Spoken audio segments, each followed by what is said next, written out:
Okay, boom. And we are live. I want to thank everyone for tuning in to a very special edition of Off the Record on the People's Podcast this afternoon. We have a magnificent guest with us today, one who is going to give us some amazing information as well as inspiration, and that is none other than the incredible artist, activist, intellect, and businesswoman known as the Queen of the Bay. We're holding it down right now in the South. Malika Ubaka, first of all, assalamu alaikum, ma'am. Walaikum salam, sir. Thank you very much for taking time out of your busy schedule to come have a conversation with us.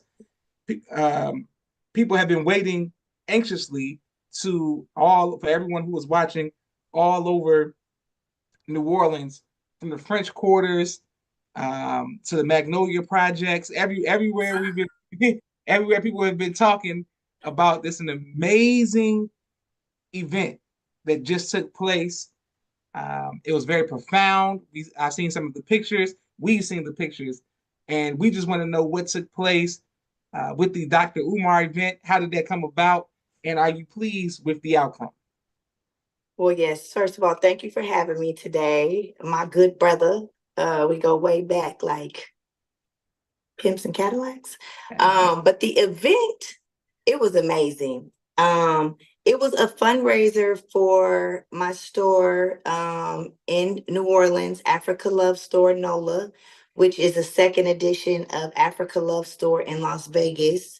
That was founded by my business partner, Sadine Jahate, aka Mata. And so we put on, my daughter and I had the idea to start this annual fashion show. We had when we first opened up, but we did this one because we do annual trips to Senegal. And so this was a fundraiser. And I was vending at an event with Dr. Umar in that Turnerland a couple of months ago. And I asked him, would he be willing to come and, give us his time for the event. And we had a few bumps in the road, a few hiccups, but I was very pleased with the outcome. And it was just an amazing, beautiful night. We're still waiting on the final like photos and reels and everything, to come out. So be looking out for that. Make sure y'all follow on our page, Africa Love Store NOLA. But I'm just like still coming down off of the high, the natural high from the event, because it was just a lot. My daughter and I like a two-woman band, and the calm after the storm is great. But the event, I was very satisfied with the outcome, and I'm very thankful that we were able to have Dr. Umar as our special guest. Excellent, excellent. May you let us know the address of your store? So the store is located at 3110 Magazine Street in New Orleans, between 8th and 9th Street.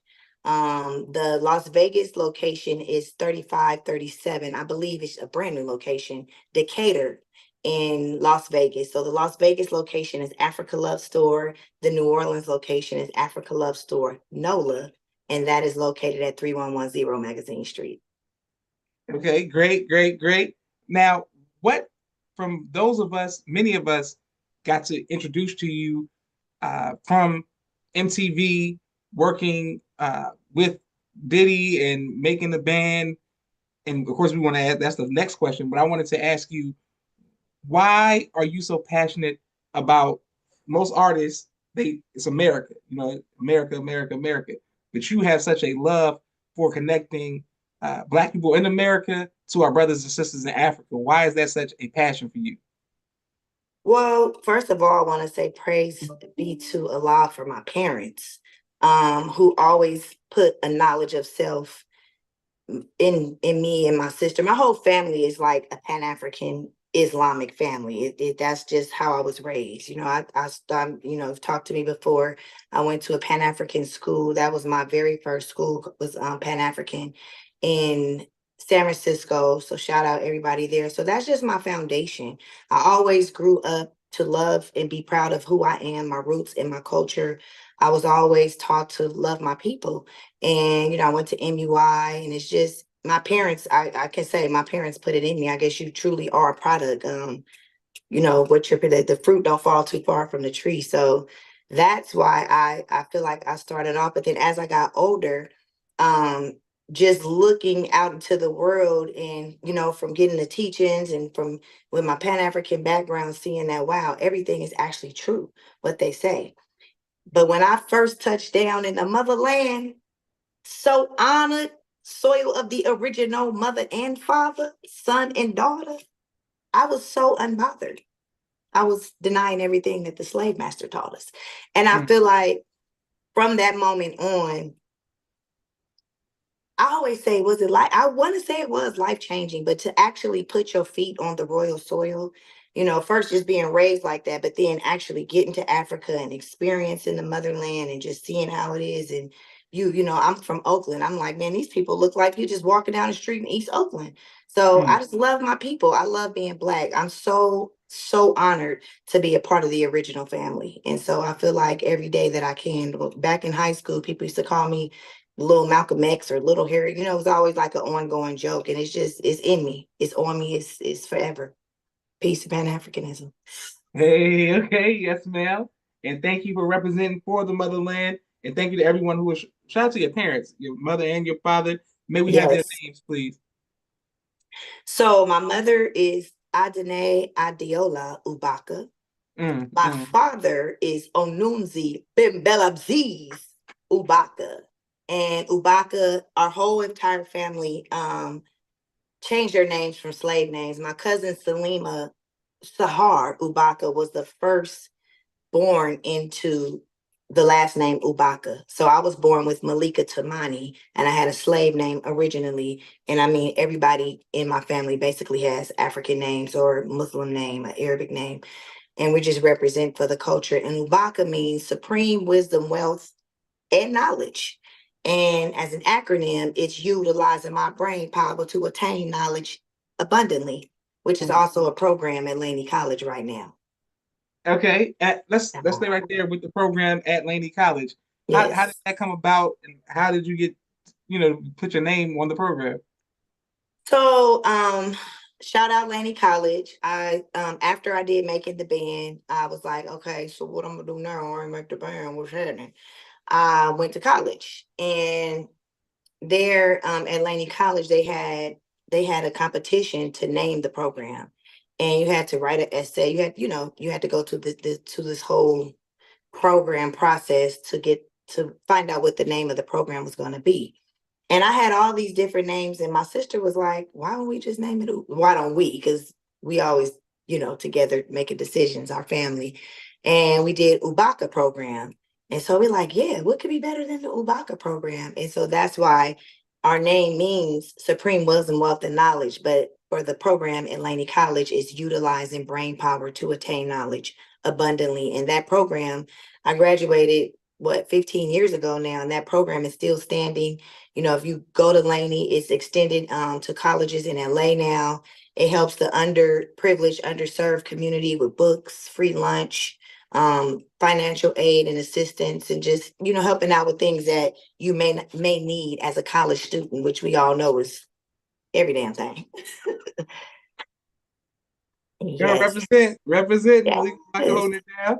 And people are showing you love. Sister Pamela Bashir says, Assalamu alaikum family. Wa alaikum salam. Sister Pamela Bashir, thank you for always showing love. Sister Naima says, Assalamu alaikum family. Wa alaikum salam. Sister Naima, and thank you to everyone who was watching all around the world. It was, in fact, Sister Naima who showed me, her and my cousin Rashida, they were big fans of making a band from like season one. So by the time your time was on there, they saw you at Savior's Day and they saw me. I didn't watch yours the season. So they was like, that is? Stop playing. They showed me on the phone and stuff like that. Yeah. And so I thank them for introducing me to the other side. I met you, I didn't know about that part. I just met you as a cool sister. And I'm saying, so for them, when they showed me uh, some of your videos, what advice would you give to the artists that aspire to be in the industry and to get on movies, reality shows, or singing, record deals? First of all, the game have changed. You know what I'm saying? Making the band is really an iconic reality show. That was like one of the first reality shows. So I'm very thankful to be a part of like reality show, iconic, legendary movement. Right now, I would say stay true to the game. Like, stay true to who you are. It's with the internet. Like, when I was on Making a Band, there was no Instagram, there was no Twitter, there was no Facebook.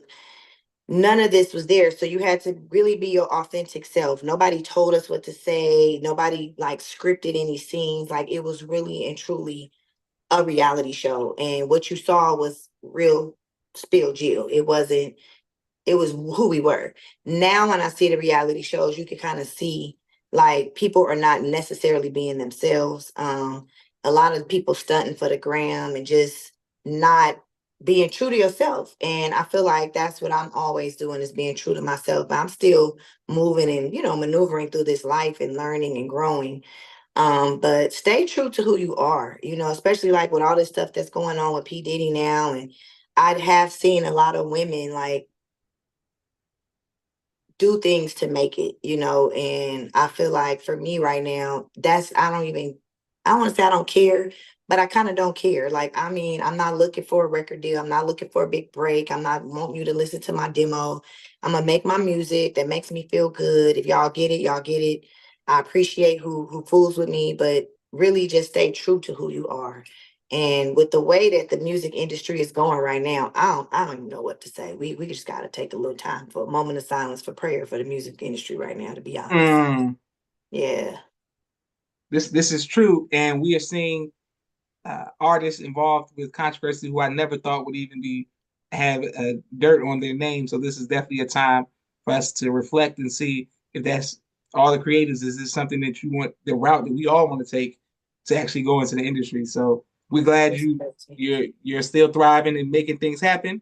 I wanted to ask you, speaking of creatives, the People's Podcast established circa 2018, around 2018. You were ahead of the game. You were one of the first 100 podcasts ever. How did that come about? Wow. Right after I got off Making the Band, shout out Kevin Epps. He's a legendary filmmaker from San Francisco. He's the creator of Straight Outta Hunters Point. He's just an icon in the city. He approached me and was like, man, we got this new idea. It's a podcast, and people gonna watch it on their phones, and explaining the whole thing. And it's like, what? Like, nobody really understood what that was. Because at that time, you got to remember, that's when we were transitioning over to camera phones, watching video on your phones and everything. It wasn't really popping like that. So I had the Hyphy show, hyphy.podcast.com. And I feel like it was just so ahead of my time, because when we were explaining to people what was going on, people were literally like, what is a podcast? What is that? But I'm proud to say, I interviewed Will Smith, Barry Bonds, Gavin Newsom at the time, Flavor Flav, Method Man. I had so many people on the Hyphy show, Snoop Dogg, Nas. And it was a fun, amazing time. But I feel, me and my dad always make a joke, like, we the almost family. It's just like nobody really understood what it was when we were saying that. And not everybody had the phone, because it was more so like made to watch on your phone. So I'm proud to say that. And y'all look out for me coming back with my podcast, God willing, pretty soon. But I can say I was one of the first podcasts out there, and now it's a million of them. And sometimes you just sit at home. It's like a person who didn't go to the gym, and your first day back in the gym, like, damn, why did I just keep going to the gym? But it was a really fun time. We was on the road, and I got to meet so many like fun people and do interviews with all these cool people. Jada Pinkett too. Let me shout out my girl. She was a part. But yeah, it was a hyphy show, so you could still, and it was actually funded by, damn, why is his name slipping my mind? He's like the vice president candidate elect at the time. Maybe it'll come back to me, but it was him. Yeah. Okay, great. Now we want to know, a lot of the viewers, especially the male viewers who have seen you, and I've seen some of them comment on you, in your posts, just wanted to know about relationships and love and things of this nature. And so when I spoke to you, we had a very informative conversation per usual, but dealing with polygamy and what you witnessed in Africa and the culture that we have in Africa versus the culture that we have here. Could you let us know your thoughts on polygamy and how that affects the Black community, but the community overall? Whew. So, I'm an African girl, but I was born in America. And I can say that going over to Africa and seeing the unity of the sisters um, living that lifestyle. So let me just back it up. Being raised in Oakland, like nobody would ever think that I would have the mind frame that I have right now. And I don't even really talk about it with people because it's just, I don't know, people get very judgmental about it. I married a brother from Africa. You guys might have seen me, Asan Juf. I fought a lot for him. I met him in New Orleans. Um, we were together. We're not together anymore, unfortunately. And the first time that I went to Africa, I think that's what made me consider it. Just seeing how it was, just knowing the type of brother that I like alpha males. And it was more about community. I feel like in America, when you get to talking about polygamy, people just automatically picture you in the bed with 5 women and it's a freak off, and it just literally goes to the lower nature. But when I was in Africa, I saw it as unity. I saw it as sisters working together collectively for the king, of the castle.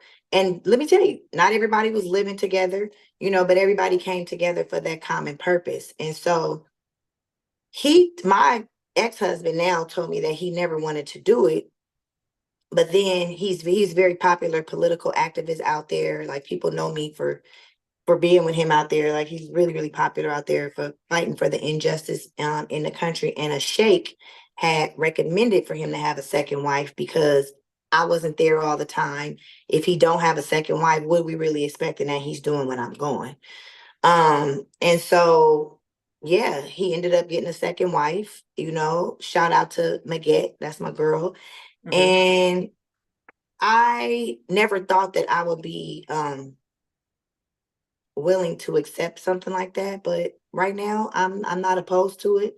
I did it, and I would have to say this: he was the one that didn't make it function properly. Because I said, "What we doing? You on some king or you on some nigga sh?"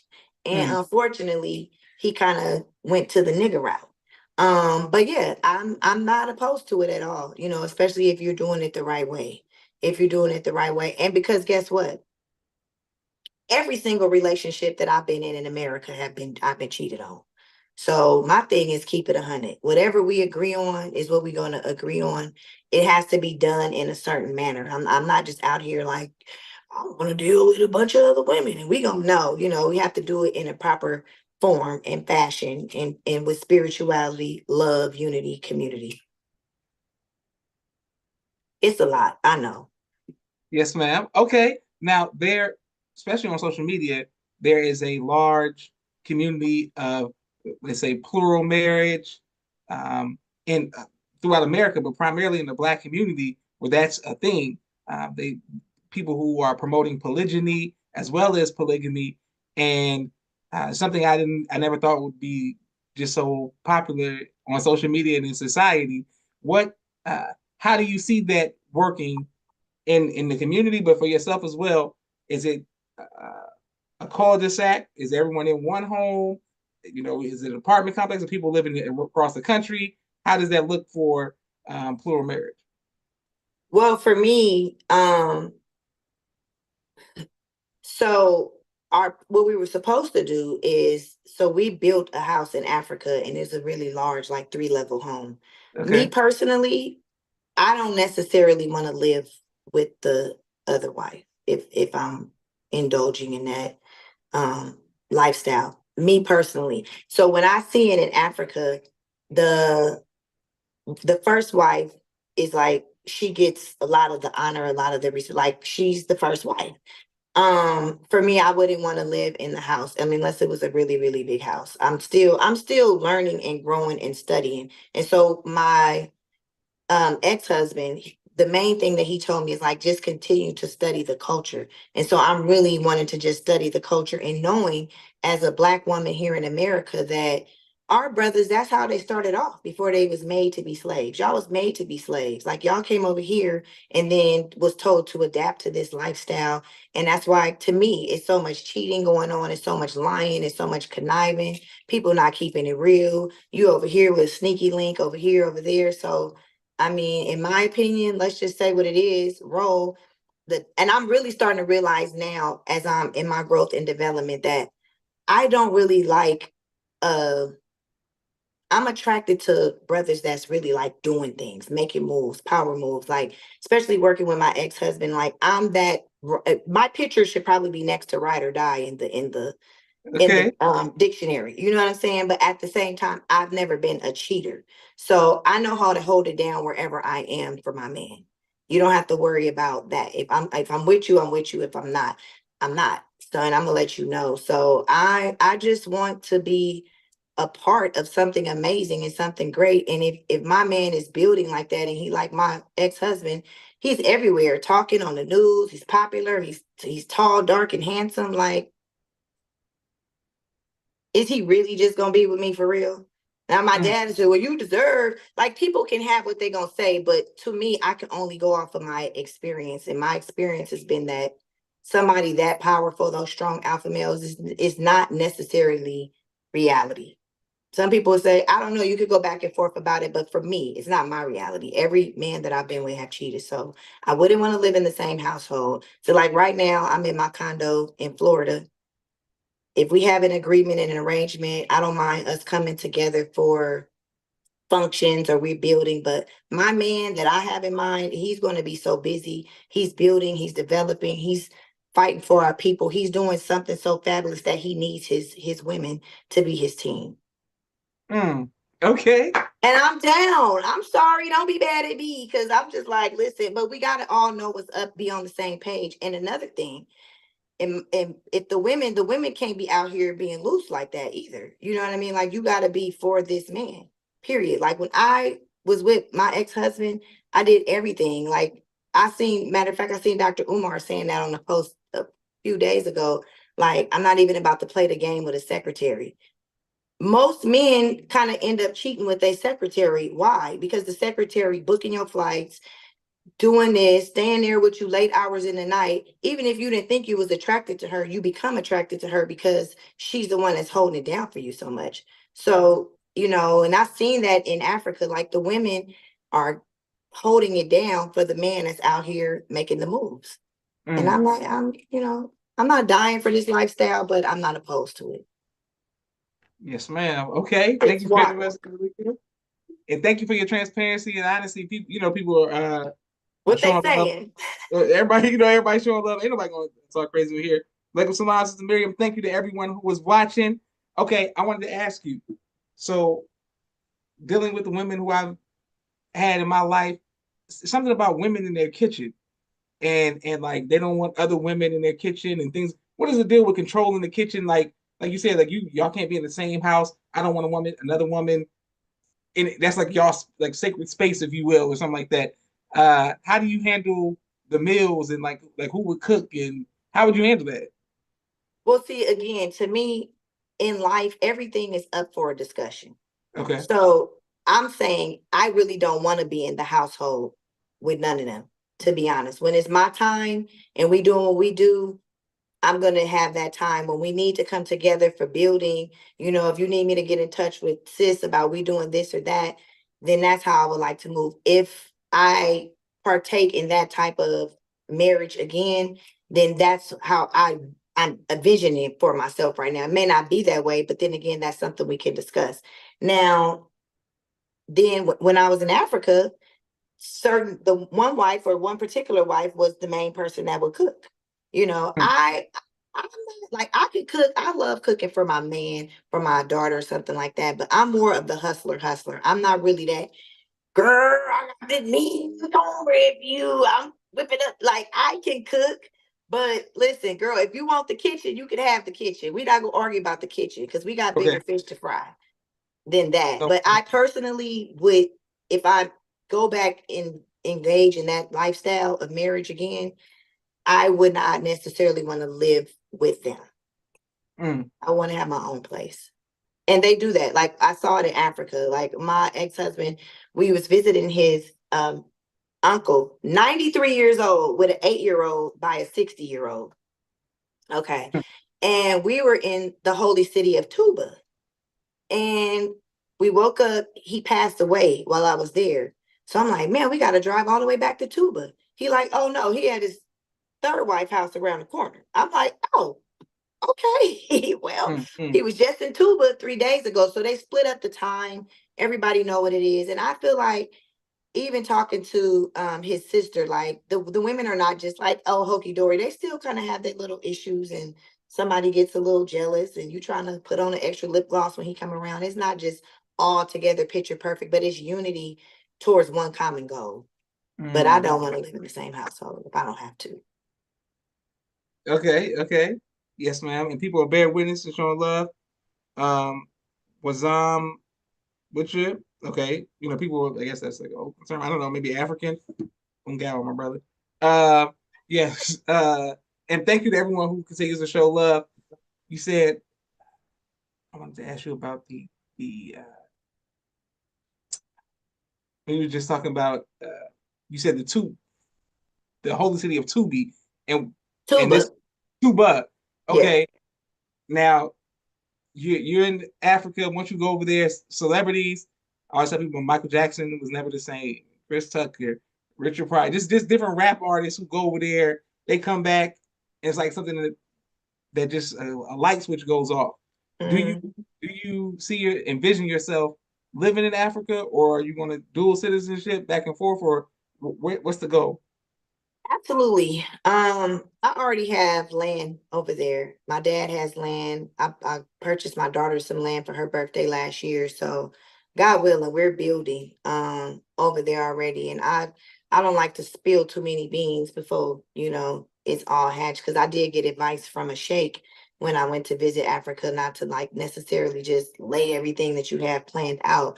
But I definitely want to go to Africa and like not come back for a year or 6 months. Every time I go, I have to come back. Like the longest I've stayed was like almost 2 months at a time. And I'm just sad. I'm like, I don't want to leave. I'm just, it's pulling on my heartstrings. I feel like as soon as I'm just starting to get 15 good words under my belt and, getting my swag of just feeling like I'm here and I have to leave. And so I really, really, really want to stay there for a long amount of time. That's my goal.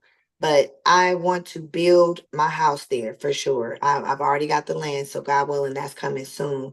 And dual citizenship for sure, because I still want to be able to come back. I don't really know. I'm not dying to stay in America though. I'm gonna be 100% honest with you. I'm just so ready to go. And I've been saying that some of my old Facebook posts pop up from 10 years ago, and I'm saying I'm ready to go to Africa. And like I'm so much closer to that goal right now that I'm just praying that I can work hard and make it happen. And it's coming along because we already have the land. That's step one. Excellent. We're rooting for you, some Malika Ubaka. Yes. And the person certified outside said that's new. Wazam was that with you? Was that? That's New Orleans slang. That's some New Orleans. I'm getting it. You heard Okay. me? I don't like when you do black voices. I don't know. I don't know why you do it. Like you were earlier, you were like, I'm in the kitchen, like a bit, like you doing like a black 1925 slave voice. Like I don't know why you're mocking Southern, using your Southern I've accent. I'm been like, there now. I'm out here, boy. okay, so that's what I'm seeing. No, next you're gonna be like, baby, you heard? It's like, Oh, I'm baby, out, baby. I'm do big. not, You heard me? I do love not it talk all. like Cash Money artists. My God, my God. Yes, All right, yes, and as they say, who that and all of the New Orleans culture. So shout out to everybody who's watching from New Orleans. We have a brief yes. 60-second commercial break for all of the sponsors of the People's Podcast. We are grateful for every like, share, and subscription, and as well as every anonymous Cash App. Thank you all very much. 2024 has been great to us, well, to the People's Podcast. So I'm happy that everybody who's riding with us and continues to ride with us. Thank you very much. 1 second. Okay, hold on, here we go. And there we go. Please let us know what city you all are watching from as well. And we are live with the People's Podcast. Street Premier Media Production. He has a 4K camera and a drone. He does television and film editing. Please reach out if you need any of that.